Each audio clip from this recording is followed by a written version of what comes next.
Best moral stories. Siddhapuram అనే గ్రామంలో వ్యవసాయం చేస్తూ జీవనం సాగిస్తూ ఉండేవాడు రంగయ్య అనే రైతు. ఏవండి, మీరీ రోజు ధాన్యం బస్తాల్ని సంతకి తీసుకెళ్లి అమ్ముతాను అని చెప్పారు. ఇంకా బయలుదేరలేదేంటి? అది కాదు సుశీల, ఇంకా ధాన్యంలో తేమ ఉన్నట్టుగా అనిపిస్తోంది నాకు. ఇలా తీసుకుని వెళ్తే ఈ ధాన్యానికి తక్కువ ధర కట్టిస్తారు. మీరెంత మంచిగా తేమ లేకుండా తీసుకుని వెళ్ళినా కూడా అక్కడున్నవారు ఏదో ఒకటి చెప్పి మన ధాన్యానికి తక్కువ ధరనే ఇస్తారు. బయట చూస్తూ ఉంటే వర్షం ఈరోజో రేపో పడుతుంది అనిపిస్తోంది. మీరు నా మాట విని ఈరోజే ధాన్యాన్ని సంతకి తీసుకుని వెళ్ళండి అని సుశీల రంగయ్యకి చెప్పింది. అందుకు రంగయ్య ఒప్పుకొని, అవునే, నువ్వు చెప్పింది కూడా నిజమే. ఇదిగో ఇప్పుడే ధాన్యాన్ని సంతకి తీసుకుని వెళ్తాను. అలా అన్నారు, బావుంది. ఇదిగో మీకు మధ్యాహ్నానికి భోజనం కూడా కట్టి పెడతాను అని చెప్పి రంగయ్య వెళ్లే సమయానికి వంటలన్నీ చేసి కట్టిపెడుతుంది. వాటిని తీసుకుని రంగయ్య సంతకి వెళ్డానికి సిద్ధమయ్యాడు. అప్పుడు రంగయ్య కూతురైన గీత, నాన్నా, పట్నానికి నేను కూడా వస్తాను నాన్నా, నన్ను తీసుకుని వెళ్ళవా? ఇప్పుడు కాదులే తల్లి, మళ్ళీ ఇంకెప్పుడైనా తీసుకుని వెళ్తాను. ఉహుం, లేదు నాన్నా, నేనిప్పుడే వస్తాను. నువ్వెప్పుడూ ఇలానే చెప్తావు. పట్నంలో చూడ్డానికి చాలా ప్రదేశాలుంటాయంట కదా. నా స్నేహితురాళ్ళు చాలా మంది చెప్పారు. నన్ను తీసుకెళ్ళు నాన్నా అంటూ అడుగుతూ ఉంది గీత. అప్పుడు గీత తల్లి అయిన సుశీల మధ్యలో కలగజేసుకుని, గీత, నాన్న పనిమీద వెళ్తుంటే ఇలా సతాయించకూడదని ఎన్నిసార్లు చెప్పాను నీకు? తర్వాత తీసుకుని వెళ్తా అని చెప్తున్నారు కదా అంటూ కోపంగా చెప్పింది. ఆ మాటలకి గీతకి ఏడుపొచ్చేసింది. అది గమనించిన రంగయ్య, అరే, ఎందుకే అమ్మాయినలా అంటావు? తను సరదా పడి దానిలో తప్పే ఉంది చెప్పు. అమ్మ గీత, నేనిప్పుడు పట్నానికి ఇదిగో ఈ ధాన్యం అమ్మడానికి వెళ్తున్నాను. వచ్చేసరికి రాత్రవుతుందో లేదా రేపవుతుందో తెలీదు. వచ్చేటప్పుడు నీకు పట్నం నుండి మంచి బట్టలు తీసుకొని వస్తాను అంటూ రంగయ్య గీతని ఓదార్చాడు. అప్పుడు గీత, ఆ నాన్నా, నా గులాబీ రంగంటే ఇష్టం కదా, గులాబీ రంగు బట్టలు తీసుకొనిరా నాన్నా. అలాగే తల్లి. అలా రంగయ్య ఎడ్లబండి మీద ధాన్యం బస్తాలు పెట్టుకుని పట్నంలో ఉన్న సంతకి వెళ్తున్నాడు. దారిలో టీ తాగుదామని ఒక దగ్గర ఆగాడు రంగయ్య. అప్పుడు రంగయ్య దగ్గరికి సూరి అనే వ్యక్తి వచ్చి, అయ్యా, నా పేరు సూరి. మిమ్మల్ని చూస్తూ ఉంటే ఒక రైతులా ఉన్నారు. మీ దగ్గర పనేదైనా ఉంటే చెప్పండయ్యా. బాబూ, నాకుందే 1 ఎకరం. అందులోనే నేను ముక్కుతూ మూలుగుతూ ఇదిగో ఈ బండెడు ఒడ్లు పండించి పట్నంలో ఉన్న సంతకి తీసుకుని వెళ్తున్నాను. నా దగ్గర పనివాళ్లను పెట్టుకునేంత స్థాయి లేదు. నిన్ను చూస్తూ ఉంటే బాధగా ఉంది. ఇదిగో ఈ 10 రూపాయలు తీసుకో అంటూ రంగయ్య అతనికి 10 రూపాయలివ్వచూపగా అది చూసి సూరి, అయ్యా, నేను అడుక్కునేవాణ్ణి కాదు. నేను ఊరికే డబ్బులు తీసుకునేవాణ్ణి కాదు. పని చేయకుండా నేనెవ్వరి దగ్గర 1 రూపాయి కూడా తీసుకోను అని చెప్పాడు. ఆ మాటలకి రంగయ్యకి సూరి మీద ఒక మంచి అభిప్రాయం ఏర్పడింది. సరే, అలాగే. ఇదిగో నా ధాన్యం బస్తాల్ని సంతలో దించితే నీకు డబ్బులిస్తాను, సరేనా? హా, అలా అయితే సరే, వస్తానండి అంటూ సూరి రంగయ్యతో పాటుగా సంతకి వెళ్లి బస్తాలు దించడంలో రంగయ్యకి సహాయం చేశాడు. అప్పుడు ధాన్యం కొనే అతను వారి వద్దకొచ్చి ధాన్యాన్ని చూసి కావాలని, ధాన్యం బాగున్నా సరే, ఇదేంటయ్యా, ధాన్యం ఇలా ఉన్నాయి? ఇలా అయితే ధాన్యం ఎక్కువ ధర పలకదు. అయ్యా, అలా అనకండయ్యా, మీరెంతో కొంత చూసివ్వండి అని బ్రతిమలాడుతూ ఉంటాడు. కాని అతను అవేవీ పట్టించుకోకుండా, ఇదిగో చూడు, నేను చెప్పిన ధరకిస్తే ఇవ్వు, లేదంటే లేదు అని చెప్పి వెళ్ళిపోయాడు. అది చూసి సూరి, అయ్యా, ఎందుకయ్యా ఇంత కష్టపడి పండించిన మీరు ఇలా ఒకరి దగ్గర అడుక్కోవడమేంటి? మీరిక్కడే ఉండండి అని చెప్పి సూరి ధాన్యం కొనుగోలు చేసే వాళ్ల పక్కకి వెళ్లి కావాలని వారికి వినబడేలా అక్కడున్న ఇంకో రైతుతో ఇలా మాట్లాడతాడు.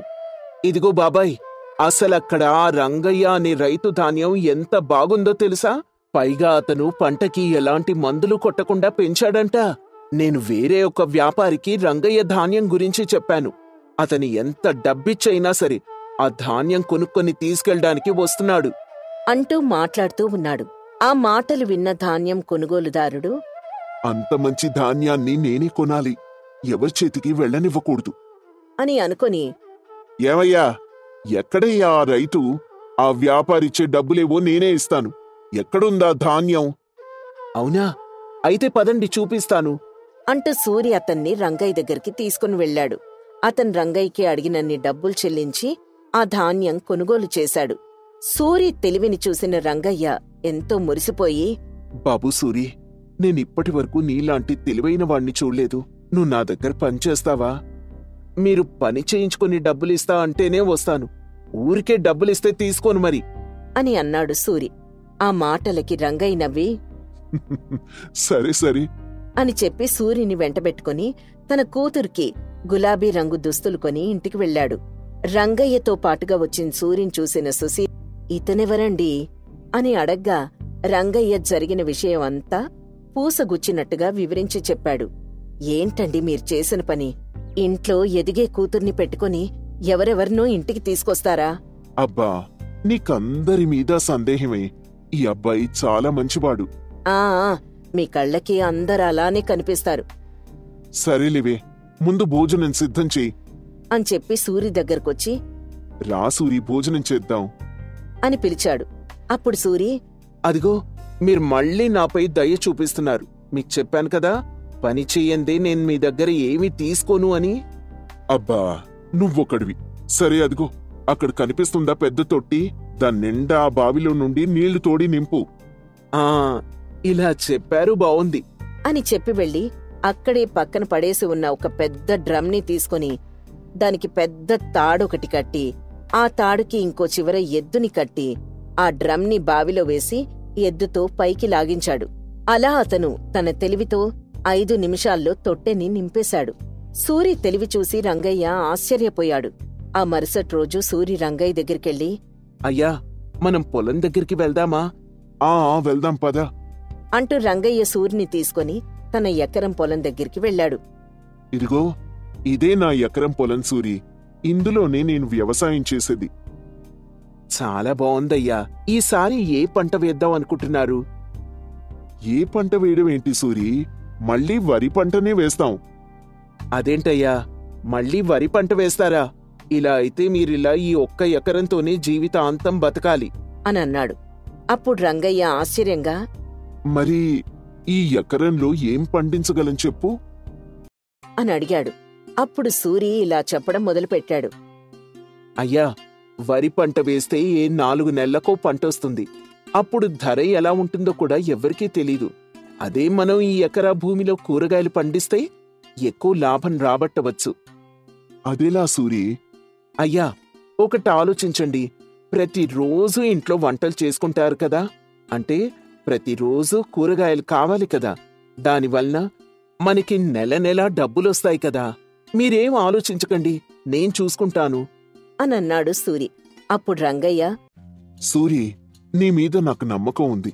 నువ్వు చెప్పినట్టుగానే ఈసారి కూరగాయలు పండిద్దాం అని చెప్పాడు. అన్నట్టుగానే సూరి ఆ ఎకరా పొలాన్ని 5 భాగాలుగా చేసి ఒక్కో భాగంలో ఒక్కో రకమైన కూరగాయల్ని పెట్టాడు. 1 నెల రోజుల్లో ఆ కూరగాయలు కాశాయి. అది చూసిన రంగయ్య, ఆహా, భలే పండించావు సూరి. ఇక మనం ఈ కూరగాయలు కోసి సంతకు వెళ్లి అమ్మేద్దాం. అబ్బా అయ్యగారు, మీరు మళ్ళీ తప్పు చేస్తున్నారండి. మనం సంతకి వెళ్తే వాళ్ళు ఏదో ఒక ధరకి కొంటారు. అందులో మనకి లాభం ఏముంటుంది? అయితే ఏం చేద్దామంటావు? అయ్యా, మీరొకసారి ఆలోచించండి. మనం ఈ కూరగాయలు సంతలో ఒక ధరకి అమ్మితే మళ్లీ సంతలో నుండి ఇంకొంత ధరకి కొని మళ్లీ మనలాంటి వారికే ఎక్కువ ధరకి అమ్ముతారు. అందుకే మనం వీటిని సంతలో కాకుండా నేరుగా ఒక కొట్టు పెట్టి అమ్ముదాం అని చెప్పాడు. ఆ ఆలోచన రంగయ్యకి నచ్చి ఒప్పుకున్నాడు. అలా సూరి ఆ ఎకరం భూమిలో పండిన కూరగాయలన్నీ కొట్టులో అమ్మడం మొదలుపెట్టాడు. దాంతో ఎక్కువ లాభాలు రావడం మొదలయ్యాయి. త్వరలోనే రంగయ్య ఇంకో ఎకరం భూమిని కొనుగోలు చేశాడు. సుశీల, నువ్వేమీ అనుకోను అంటే ఒకటి చెప్పనా? చెప్పండి. మన సూరి చాలా తెలివైనవాడు, కష్టపడే స్వభావం ఉన్నవాడు, అన్నిటికన్నా మంచివాడు. మన అమ్మాయికి ఇంతకన్నా మంచి భర్తను నేను తీసుకురాలేను అనిపిస్తోంది. మన అమ్మాయిని సూరికిచ్చి పెళ్లి చేద్దామే, ఏమంటావ్ అని అడిగాడు. అప్పుడు సుశీల, నా మనసులో ఉందే మీరు చెప్పారండి అనంది. అలా రంగయ్య సూరికి తన కూతుర్నిచ్చి పెళ్లి చేసి ఇంటల్లుణ్ణి చేసుకున్నాడు. దానయ్యా, ఇదిగో ఈ పాలను తీసుకుని వెళ్ళి ఆ ఊరి చివరనున్న కొట్లో ఇవ్వు. ఇదిగో ఈ పాల డబ్బాని మన ఊరి సెంటర్లో ఉన్న టీ కొట్లో ఇవ్వు. మిగతా పాలను ఊర్లో అమ్మేసొచ్చి పశువులని అడవికి తీసుకెళ్ళు అంటూ యజమాని వీరయ్య తన కింద పనిచేస్తూ ఉన్న దానయ్యకి చెప్తూ ఉన్నాడు. అయ్యా, ఇవన్నీ రోజూ చేసే పనులే కదండి. రోజు మీరు నాకు చెప్పాలా చెప్పండి? రే దానయ్య, నేను చెప్పింది చేయడమే నీ పని, అంతేగాని నాకు సమాధానాలు చెప్పడం కాదు. ముందు వెళ్ళి పనులు చూడు అంటూ కటువుగా చెప్పాడు వీరయ్య. దానయ్య మాత్రం ఆ మాటలేమీ పట్టించుకోకుండా ఆ పాల డబ్బాల్ని తీసుకుని వెళ్లి వీరయ్య చెప్పిన కొట్లలో ఇచ్చేసి మిగతా పాలని అమ్మేశాడు. రే దానయ్య, ఇదిగో నీకొక 10 రూపాయలు ఎక్కువ ఇస్తాను, కాని మీ యజమానికి తెలియకుండా ఎప్పుడూ పోసే పాలు కాకుండా కొద్దిగా ఎక్కువగా పోయిరా. నువ్వు ఎక్కువ పోసినంత మాత్రాన మీ యజమానికి ఏం తెలియదులే. నేనే పని చేసినా కూడా మా యజమానిని మోసం చేయనండి. ఇది ఆయన సొమ్ము. ఆయనకి తెలియకుండా నా జేబు నింపుకోవడం తప్పు. కావాలంటే రేపు మీరు మా యజమాని దగ్గరకు వచ్చి పాలకి సరైన ధర కట్టి అప్పుడు ఎక్కువ పాలు తీసుకోండి అని ఖరాఖండిగా చెప్పేసి వెళ్తున్నాడు దానయ్య. అబ్బో, నీ నిజాయితీ తగలయ్యా. అయినా నువ్వెవ్వరికీ తెలియకుండా పాలల్లో నీళ్లు కలిపి ఎంతమందికి అమ్మి సొమ్ము చేసుకుంటున్నావో ఏమో అని అంటూ ఉండగా దానయ్య మాత్రం ఆ మాటలేవీ పట్టించుకోకుండా తన పని తను చేసుకుంటూ వెళ్ళిపోయాడు. అయ్యా, ఇదిగోండి ఈ రోజు పాల డబ్బులు. ఈ రోజు ఒక 1/4 లీటర్ పాలు మిగిలిపోయాయ్యా. అవునా? అలా ఎలా మిగిలిపోయాయి దానయ్య? అసలు నీకిచ్చిన ఒక్క పని కూడా సరిగ్గా చేయవు కదా. ఈ 1/4 లీటర్ డబ్బుకి నీ జీతంలో కోస్తాను చూడు. అయ్యా, ఇందులో నా తప్పే ఉందయ్యా. నేనేం చేశాను? అయినా మిగిలిన పాలని మీ వద్దకే తెచ్చిచ్చాను కదా. ఎరా, నాకే ఎదురు చెప్తావా? నువ్వు ఆ 1/4 లీటర్ పాలు అమ్మకపోవడం వల్ల నాకు ఆ డబ్బు నష్టమే కదా. అందుకే నీ జీతంలో కోస్తున్నాను అంటూ చాలా కోపంగా చెప్పాడు వీరయ్య. దాంతో దానయ్య, అలాగే అయ్యా, మీరు నా జీతంలో కోసేయండి. అయితే ఆ పాలను నేను ఇంటికి తీసుకుని వెళ్తాను. అవునా? అలా అయితే ఆ పాల డబ్బులు ఇచ్చేసి తీసుకునెళ్ళు. అదేంటయ్యా, ఆ పాల డబ్బుల్ని నా జీతంలో ఎలాగో కోస్తున్నారు కదా, మళ్ళీ డబ్బెందుకు కట్టాలి? నీ జీతంలో డబ్బులు కోసేది ఇంకొకసారి పని ఒళ్ళు దగ్గర పెట్టుకొని చేయాలని. అలాగే నాకు నష్టం వచ్చింది కాబట్టి. కాని నిన్నెందుకు డబ్బులు అడుగుతున్నాను అంటే నువ్వు నా దగ్గర పాలు కొంటున్నావు కాబట్టి అని చెప్పగానే వీరయ్య పిసినార్తనం గురించి ముందే తెలిసిన దానయ్య ఏమీ అనలేక ఆ పాల డబ్బులు చెల్లించి పశువుల్ని అడవికి తోలుకొని వెళ్లాడు. పొద్దంతా పశువుల్ని అడవిలో మేపి సాయంత్రానికి ఇంటికి తోలుకొనొచ్చాడు. వచ్చావా? నీకోసమే ఎదురు చూస్తున్నాను. త్వరగా పాలు పిండు. ఈ రోజు నేను బయటికి వెళ్ళాలి. అలాగే అయ్యా, ఇదిగో ఇప్పుడే పిండేస్తాను అంటూ దానయ్య గేదెల దగ్గరికి వెళ్లి పాలు పితుకుతూ ఉన్నాడు. వీరయ్య నిలబడి చూస్తూ ఉన్నాడు. ఈ మధ్య గేదెల అడవిలో సరిగ్గా తిండం లేదనుకుంటా. సరిగ్గా పాలివ్వడం లేదు. నీ పని అడవిలో పశువుల్ని మేపడమే కదా. అవి సరిగ్గా తింటున్నాయో లేదో చూసుకోనవసరం లేదా? అయ్యా, గేదెలు సరిగ్గానే పాలిస్తున్నాయి. మళ్ళీ ఎదురు సమాధానం అంటూ వీరయ్య గట్టిగా అరిచాడు. దానయ్య ఏమీ మాట్లాడకుండా పాలు పితుకుతూనే ఉన్నాడు. అలా లక్ష్మి అనే గేదె దగ్గరికి వెళ్లి పాలు పితుకుతూ ఉండగా ఆ గేదె నుండి పాలు మాత్రం రావడం లేదు. అది చూసిన వీరయ్య, అదేంట్రా దానయ్య, ఈ గేదె నుండి పాలు రావడం లేదేంటి? ఇది దూడని కని నెల కూడా అవ్వలేదు. అదేనయ్యా, నాకు అర్థం కావడం లేదు. ఈ రోజు పొద్దున కూడా ఇదిగో ఈ గిన్నె నిండా పాలిచ్చింది. ఇప్పుడేమో చుక్క పాలు కూడా ఇవ్వడం లేదు. నిజం చెప్పురా దానయ్య. పొద్దున్న పాలకి నీ దగ్గర డబ్బులు తీసుకున్నానని మనసులో కోపం పెట్టుకొని నాకు తెలియకుండా ఈ గేదె పాలన్నీ పిండేసి అమ్ముకొనొచ్చావు కదా. అయ్యయ్యో, నేనలా ఎందుకు చేస్తానయ్యగారు? నిజంగా నాకు ఈ గేదె ఎందుకు పాలివ్వడం లేదో అర్థం కావడం లేదు. నాకు తెలిసి దూడ పాలన్నీ తాగేసింది కావచ్చు. దూడ పాలన్నీ తాగేస్తూ ఉంటే నువ్వేం చేస్తున్నావురా? చెట్టు కింద తొంగున్నావా? నీ నిర్లక్ష్యం వల్లే ఈ పని జరిగింది కాబట్టి ఈ పాల డబ్బులు కూడా నీ జీతంలో కోస్తున్నాను. అలాగే రేపు పశువుల్ని తీసుకెళ్లేటప్పుడు దూడని ఇక్కడ కట్టేసి వెళ్ళు అని చెప్పి వీరయ్య అక్కడ్నించి వెళ్ళిపోయాడు. ఆ మరుసటి రోజు దానయ్య ఎప్పట్లానే పాలని ఊర్లో అమ్మేసి దూడని ఇంటి దగ్గరే కట్టేసి పశువుల్ని అడవికి తోలుకొని వెళ్ళిపోయి మళ్లీ సాయంత్రం ఇంటికి చేరుకున్నాడు. దానయ్య, ఈ రోజైనా ఆ గేదె పాలిస్తుందా? అయ్యో, మనం దూడని ఇంటి దగ్గరే కట్టేశాం కదయ్య గారు, ఇక పాలెందుకివ్వదు? ధారాళంగా ఇస్తుంది చూడండి అంటూ దానయ్య లక్ష్మీ గేదె దగ్గరికి వెళ్లి పాలు పితకడం మొదలుపెట్టాడు. కాని ఒక్క చుక్క పాలు కూడా రావడం లేదు. అది చూసి వీరయ్య కోపంగా, ఏరా దానయ్య, నిన్న గేదె పాలివ్వకపోతే దూడ తాగేసింది అని కథలు చెప్పావు. మరి ఈ రోజేం కథ చెప్తావు? అయ్యయ్యో అయ్యగారు, అదే నాకు అర్థం కావడం లేదు. అసలు ఈ గేదె పాలెందుకివ్వడం లేదో. నాకు మాత్రం పూర్తిగా అర్థమైందిరా. నువ్వు నా పాలని బయట అమ్ముకొని సొమ్ము చేసుకుంటున్నావని. ఇలా ఎన్ని రోజుల నుండి చేస్తున్నావో చెప్పవు. అమ్మో అమ్మో అమ్మో, నీ వల్ల నేనెంత నష్టపోయాను అంటూ వీరయ్య కోపంగా పెద్ద పెద్దగా దానయ్య మీద అరుస్తూ ఉన్నాడు. అప్పుడు దానయ్య భయపడుతూ, అయ్యా, నిజంగా నేనే పాలని అమ్ముకోలేదయ్యా.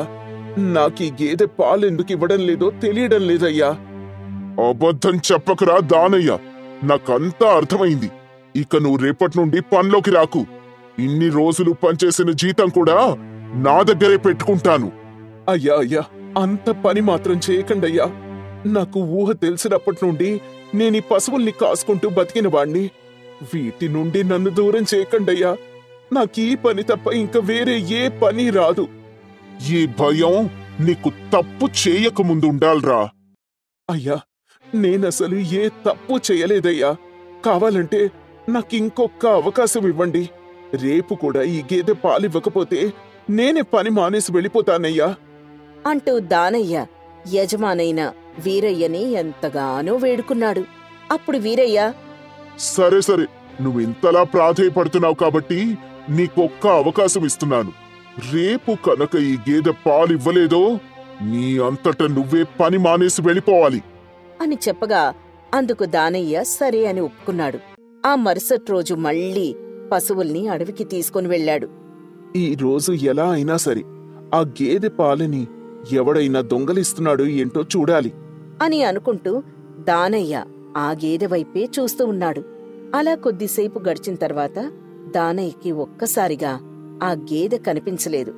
దానయ్య చుట్టూ చూశాడు. ఎక్కడా కూడా కనిపించలేదు. అరే, ఇప్పటి వరకు నా కళ్ళ ముందున్న గేదె ఎటుపోయింది అని అనుకుంటూ అడవంతా గాలించినా ఎక్కడా కనపడలేదు. అలా సాయంత్రం వరకు చూడగా అప్పుడు ఆ గేదె మళ్లీ పశువుల మధ్యలో కనిపించింది. దానయ్యకది చూసి ఏమీ అర్థమవ్వలేదు.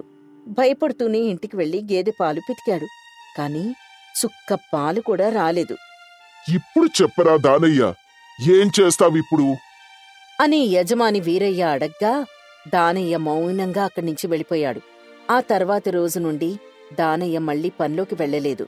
దాంతో ఊర్లో వారంతా నిజంగా దానయ్యే పాలని దొంగతనంగా అమ్ముకున్నాడని అనుకుంటూ ఉండడంతో, నేనేం చెయ్యకున్నా ఊర్లో వాళ్ళందరూ నన్ను దొంగలా చూస్తూ ఉన్నారు. అసలు ఆ గేదె పాలు ఏమవుతున్నాయో కనుక్కుంటాను అని అనుకుని దానయ్య మరుసటి రోజు అడవిలో మేతకు వెళ్లిన పశువుల దగ్గరికి వెళ్లి ఆ గేదెనే చూస్తూ ఉన్నాడు. అప్పుడు ఆ గేదె నడుచుకుంటూ వెళ్లి ఆ అడవిలో ఉన్న గుడిసెలోకి వెళ్ళింది. దానయ్య ఆ గుడిసెలోకి వెళ్లగా ఆ గుడిసెలో ఉన్న ఒక ఆయన ఆ గేదె పాలని పితుకుతూ ఉన్నాడు. అయ్యా, ఇది మా యజమాని గేదె అంటూ జరిగిన విషయం అంతా చెప్పాడు. అప్పుడతను, బాబూ, ఇక్కడ గత కొంతకాలంగా నా బిడ్డకి వచ్చిన వ్యాధిని నయం చేయడం కోసం ఉంటున్నాము. ఒక స్వామీజీ వచ్చి నా బిడ్డకు వైద్యం చేస్తూ ఉంటాడు. ఆ స్వామీజీ రోజు అమ్మాయికి స్వచ్ఛమైన పాలని మాత్రమే తాగించాలి అని చెప్పాడు. అప్పుడు ఏ దేవుడు పంపించాడో కాని ఇదిగో ఈ గేదె రోజు వచ్చి ఇలా మాకు పాలిచ్చి వెళ్తోంది. నేను చాలా ధనవంతుణ్ణి కాని నా బిడ్డ కోసం అన్నీ వదులుకొనిక్కడున్నాను. ఇదిగో బాబు, నీ పాలకు డబ్బులు. అయ్యో, మీరు డబ్బులు ఎక్కువ ఇచ్చారండి. నా బిడ్డ ప్రాణాలు నిలబెట్టారు. మీకెంతిచ్చినా తక్కువే. అయ్యో, నాకు పాలకి సరిపడా డబ్బులు చాలండి. వీటితో మళ్ళీ నేను పని పొందగలను అని చెప్పి పాల డబ్బుల్ని తీసుకెళ్లి వీరయ్యకిచ్చి మళ్లీ పనిలోకి చేరాడు. అరే, ఇతనికి నేను డబ్బులు ఎక్కువ ఇచ్చినా కూడా తీసుకోలేదు. ఇన్ని రోజులు డబ్బుల కోసం ఆశపడి వారిని చూశాను కాని ఇలాంటి వ్యక్తిని చూడలేదు. ఇతను నా గల్లుడైతే నా బిడ్డని బాగా చూసుకుంటాడు అని అనుకుని వెంటనే దానయ్యకి తన కూతుర్నిచ్చి పెళ్లి చేశాడు. తన నిజాయితీ వలన దానయ్య ఒక పెద్దింటికి అల్లుడిగా వెళ్ళాడు.